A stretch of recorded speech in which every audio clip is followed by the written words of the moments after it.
ইমানদার বান্দা যখন দুনিয়ার জমিনে তার হায়াতের বাজেট শেষ হয়ে যাবে, ইমানদার বান্দা মৃত্যুবরণ করার আগে আমার আল্লাহ তাআলা আলমে আরোহা মানিক মালায়েকা আলমে আরোহার জগতের মাঝখান থেকে দুইজন ফেরেশতা পাঠিয়ে দিবে।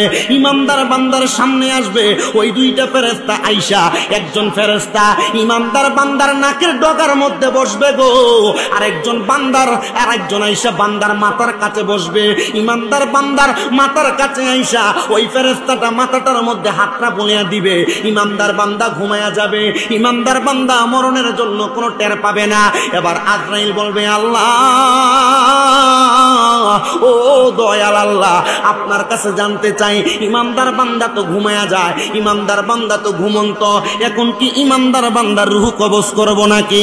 আমার আল্লাহ তাআলা ওই সময় ইমানদার বান্দার রূহ কবজ করার জন্য আজরাইল যখন অনুমতি চাইবে, আমার আল্লাহ বলবে, না রে আজরাইল না, আমার হাবিব দুনিয়াতে ঘোষণা করেছে, মিশকাতুল মাসাবির কিতাবুল ঈমানের মধ্যে হাদিস বর্ণনা, আমার নবী বলেছে, বিকাউলি লা ইলাহা ইল্লাল্লাহ মুহাম্মাদুর রাসূলুল্লাহ সাল্লাল্লাহু আলাইহি ওয়াসাল্লাম, কেউ যদি তার জবান দিয়ে কালিমা তৈয়বা পড়ে, ওই ব্যক্তি মরণের আগে কালিমা পড়া ছাড়া ইন্তেকাল করবে না, আজরাইল তার রূহ নিতে পারবে না।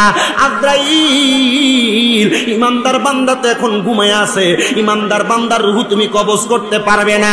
আজরাইল তখন ইমানদার বান্দার রূহ কবজ করার জন্য ইমানদার বান্দার বুকের মধ্যে এমন ভাবে থাবা দিব, ইমানদার বান্দার রূহ বের হবে না।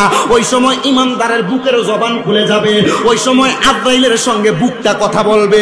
ও আল্লাহ, বুক কেমনে কথা বলবে? আমরা তো জানলাম না, আমরা তো বুঝলাম না। আল্লামা জালালউদ্দিন মুহুল্লি রহমতুল্লাহ আলাইহি উনি বর্ণনা করে বলতেছেন, ইমানদার বান্দার বুকের মধ্য থেকে আওয়াজ আসবে, এ আজরাইল, এই বুক দিয়া তো রূহ কবজ করতে পারবা না। কেন কেন কেন? কারণ এই বুকের মধ্যে আল্লাহর কোরআন রাসূলের পাকের হাদিসের এলেম আছে। যদি এলেম না থাকে, আল্লাহর কোরআন রাসূলের মুহাব্বত আছে যদি না থাকে, এই বুক দিয়া সর্বক্ষণ অন্তরের মধ্যে আল্লাহ এবং রাসূলের ভালোবাসা প্রকাশ করেছে। এই জন্য ইমানদারের রূহ তুমি কবজ করতে পারবে না। জবান খুলে জোরে জোরে বলেন সুবহানাল্লাহ। ও বন্ধু, ও নবীর উম্মতের দল, ও আমার ডিজেল কলোনি, এই জাউতলা এলাকার বাবারা বন্ধুরা, এবার ইমানদার বান্দার মুখের মধ্যে আক্রমণ চালাইব আজরাইল। জবান দিয়া কেমনে রূহটা বাহির করব রে? ওই সময় জবানের সঙ্গে আজরাইলের সঙ্গে কথোপকথন হবে, জবানের মধ্য থেকে আওয়াজ আসবে, রে আজরাইল, ও আজরাইল, আমি এই জবান দিয়া তুমি ইমানদারের রূহ কবজ করবা। এই জবানের মধ্যে জিক্রুল্লাহি ওয়া জিক্রুর রাসূল, আল্লাহর জিকির এবং রাসূলের জিকিরের স্মরণ ছিল। এই জবান দিয়া বান্দা যখন রুকু করত, সুবহানা রাব্বিয়াল আযীম পড়ত, সিজদা করত, সুবহানা রাব্বিয়াল আলা পড়ত।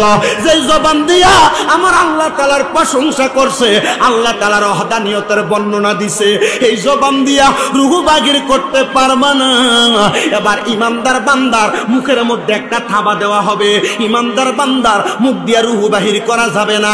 ইমানদার বান্দার কপালের মধ্য থেকে আওয়াজ আসবে, আমি ইমানদার, আমি মুমিন, আমি সর্বক্ষণ 5 ওয়াক্ত নামাজে আমার আল্লাহ তাআলার সিজদা দিয়ে কপালটার দামি কপাল বানাইছি।